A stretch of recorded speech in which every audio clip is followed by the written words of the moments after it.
একই খানা একই গ্রান হবে, এক্সট্রা গ্রান হবে।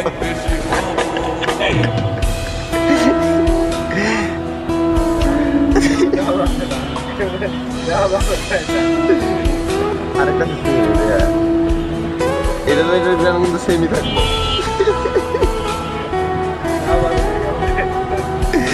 এটা সারা জীবন রেখে রেখে একটু একটু করে খাবে, একটু একটু করে খাবে।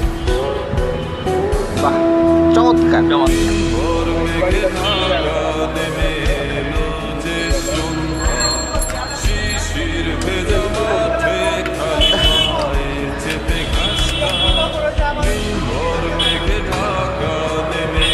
টমেটো